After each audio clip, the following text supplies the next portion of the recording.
accessing data SCUI, establishing Galactic Imperial Archives, Declassified Archives 0701. Status: Open access. Welcome, Inquisitor.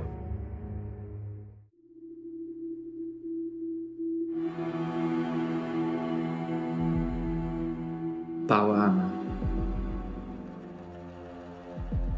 Starting with the most iconic technology of the Adeptus Astartes and Imperium itself, the Power Armour has been in service in the Imperium for more than 10,000 years.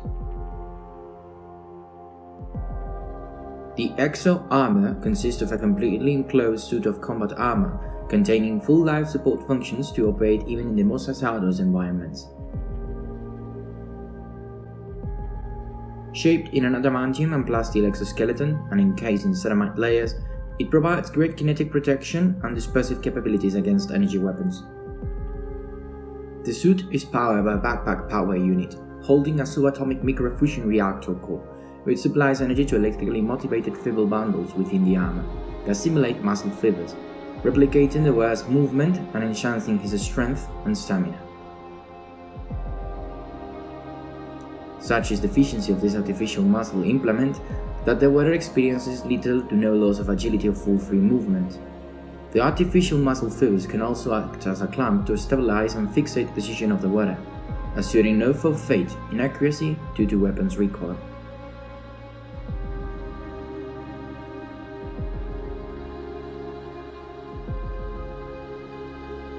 A key point in its design is the integrated cogitator, which directly links to the neural system of the Adeptus Astartes through the black carapace, granting them mind access to the auto senses and giving the wearer a second skin feeling. The cogitator is also responsible for supplying biomedical support to the Astartes if needed, keeping under control the detoxification of breathable air and dissipate thermal waste. A true statement of mankind's achievements, the Power Armour served the Legiones Astartes during the Great Crusade, achieving its final form, Mark VII Aquila pattern, in the fires of the Horus heresy, with little to no change since until the fall of Cadia.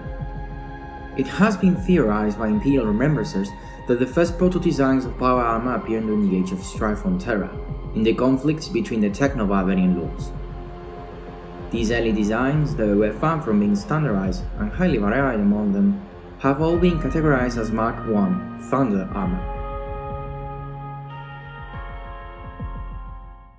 The Thunder Armour lacked the enclosed microenvironment of the future Marks, as well as the advanced cogitators and an effective power plant, supplying power only to the torso and amphibia bundles of its wearer.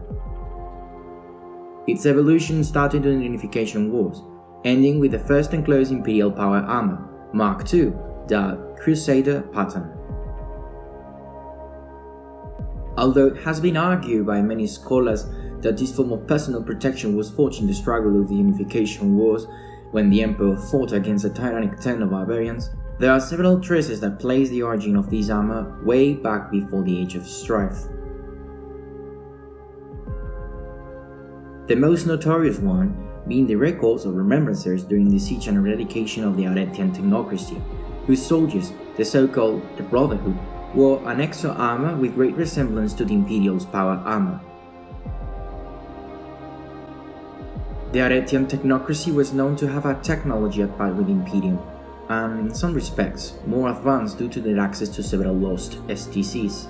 A testament of their development was the Iron Citadel, impervious to even orbital strikes.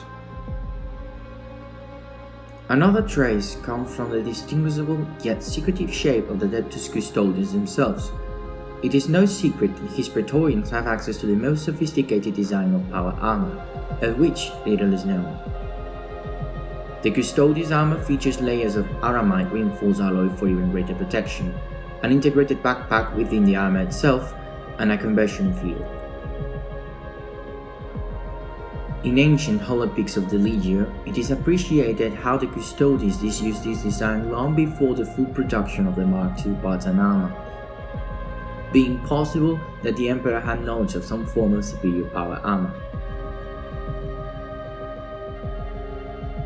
These records might suggest the possibility that this device was used long before the Great Crusade, during the Dark Age of technology.